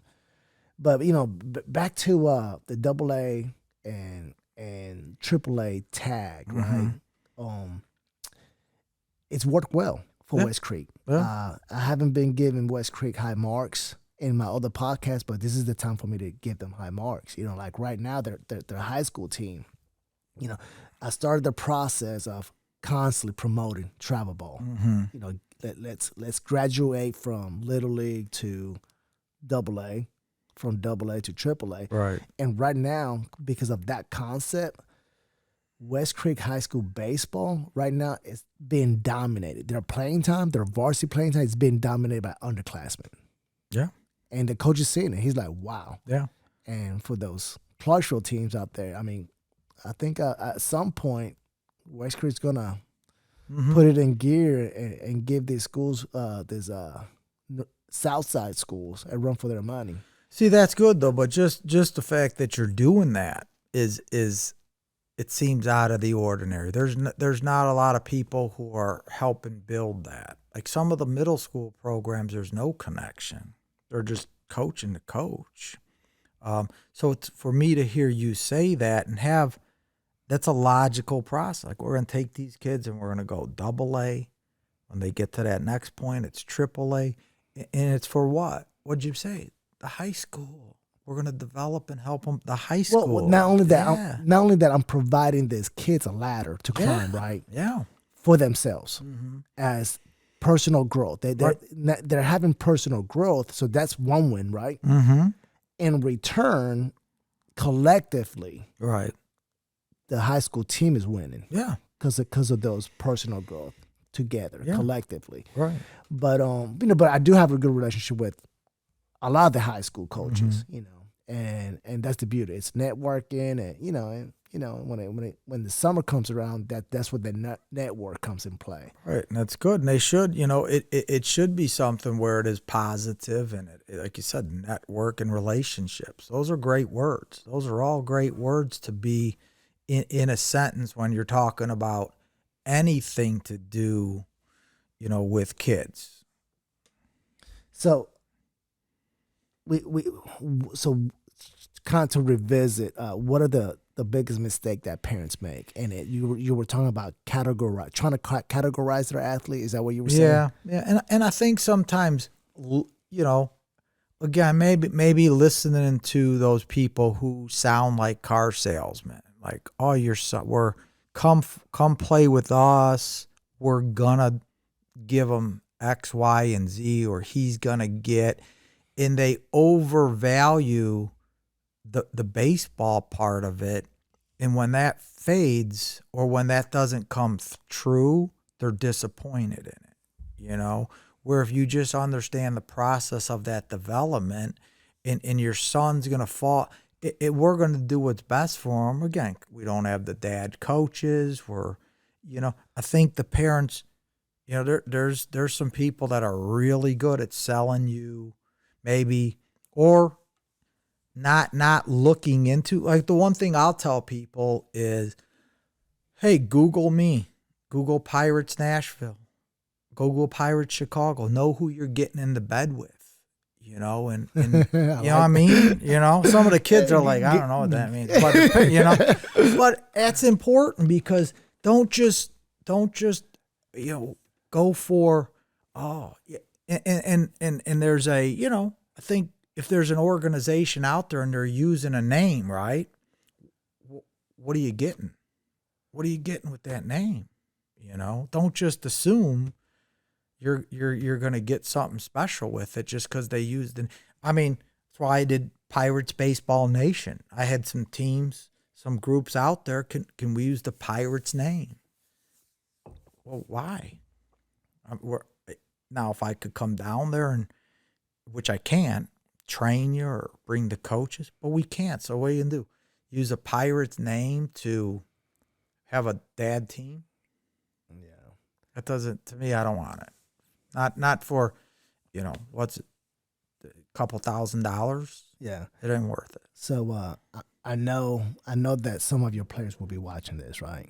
I hope so. They better. They're better, right? They better, right? Yeah. Of course, I thought it was tonight that they, I thought we were live.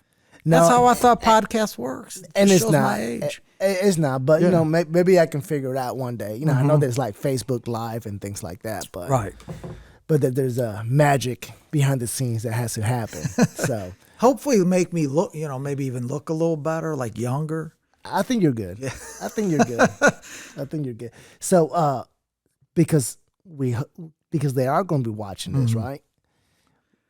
If there's an MLB player out there that you will tell your athletes, watch that guy. That guy plays the game right, and that guy conducts himself the way you want your athletes to model. Who is that MLB guy? You know what? Oh, that's a good question. I being a Cub fan, which I am, I would say Anthony Rizzo. Good person, overcame the adversity. He had cancer, but also a guy that spent some time. Where did he spend some time? San Diego, maybe not highly touted. Works hard, good family person. You never read negative things about him. Donates his time, donates money back. Very involved with the Cancer Society. Like I said, he had cancer. So, but I think there's a lot of good athletes like that. Also, Mike Trout, does his job. I think the interesting thing about Mike Trout is showed a commitment to stay, with the Angels. He could have gone. He could have not signed and taken that money and gone to the big market. But I think maybe with his family being out there, he enjoys where he's at. So there's a good number of them out there, I think, though. But I would say Rizzo, but I'm a Cub fan. So talking about Mike Trout and not taking money, what do you think about club hopping or team hopping? Those little hoppers, do you know what I'm talking about? Oh yeah, they're always chasing that better team, and they're constantly hopping around. What message do you have for them? It's tough, I grew up in that era, right? When you looked at a baseball lineup, you knew everybody in the lineup and on the team, and they were there for it seemed like forever. So it was great to kind of have in your own mind a relationship with them. So to me, I think of basketball. There's a lot, think of LeBron James, right? I grew up Chicago. We had Michael Jordan. So who's better? Oh, easy Jordan. Right. Man, I tell you, if you didn't see Jordan play, Jordan just amazing, just unbelievable. But, LeBron, at Cleveland, jumps to Miami, jumps to Cleveland, right? Now he's on the Lakers. You couldn't stick with Cleveland and build it, So, but again, different era, Yeah. So, did you listen to the basketball podcast, number 2?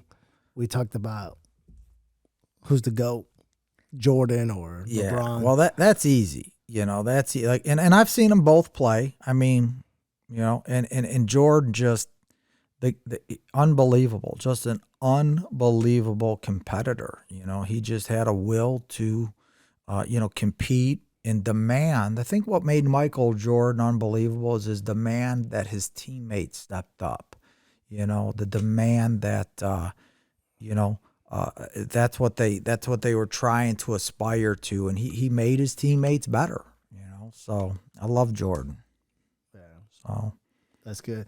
Yeah. So within your organization today, do you have a highly recruited athlete? I think we do. I think we got a couple. I think our 17s through our 14s, we've got some really, really good athletes. At the 17U, we've got some kids that can play.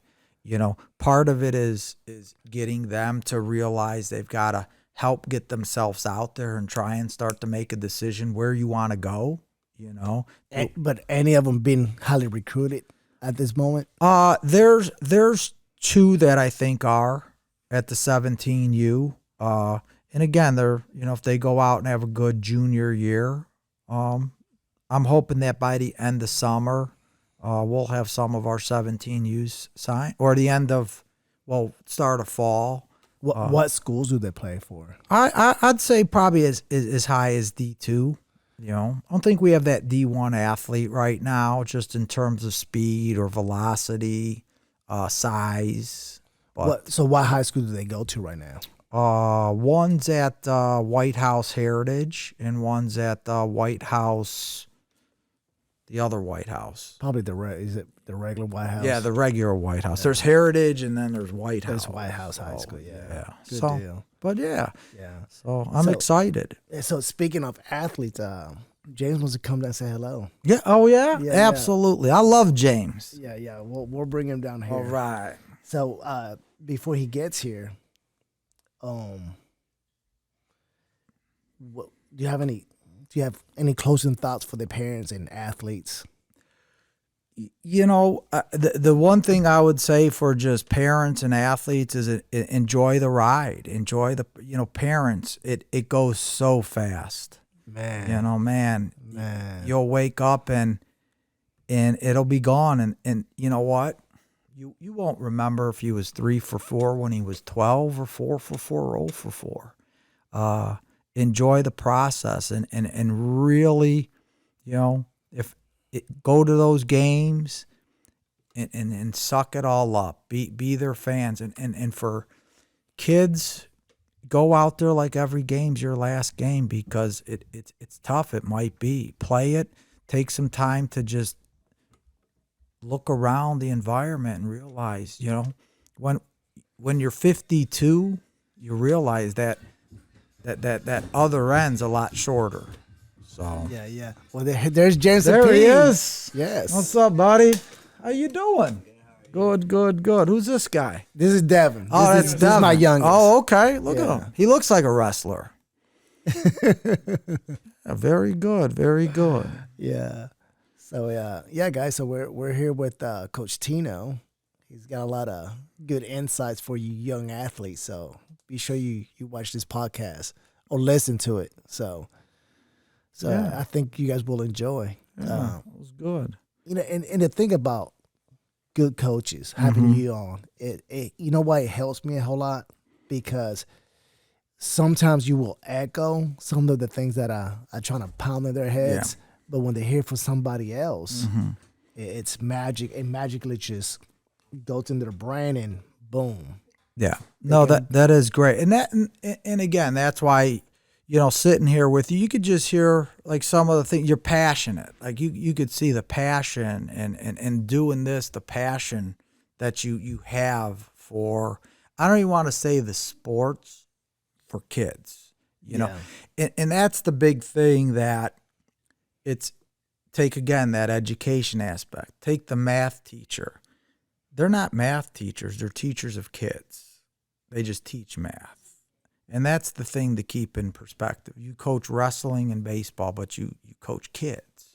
And at the end of the day, we have to keep that in perspective, And parents, find somebody that realizes your kid's more special than his batting average or where he bats in the lineup, and have some value with that.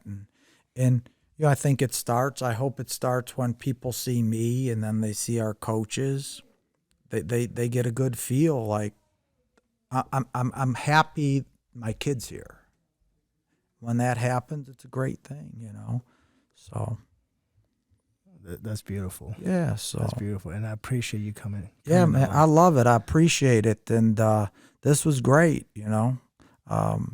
Love to do another one. Oh, for sure. Maybe once the season starts, and we're finding some time and we see it, or when we get those athletes signed, there you go. We'll come back and we'll come back. Yeah, we'll do a highlight. We'll highlight all the good things that has happened. I'd love that, especially after the summer, highlight it and even see where we need to change some things or do some things differently. Be humble about it. So I love it. That's beautiful. Yeah, man. absolutely. I appreciate it, brother. Thank you so much. Absolutely. Leaning over. All right, brother. all right, everybody. Well, stay tuned. We got more to come. Oh, yeah. Thank you so much, Teno. Thank you. Okay, bye. Thank you for tuning in with The Games Within the Game. Please visit our website, thegameswithinthegames.com, for current and future podcasts. Thank you. And please don't forget to subscribe. Thumbs up, baby.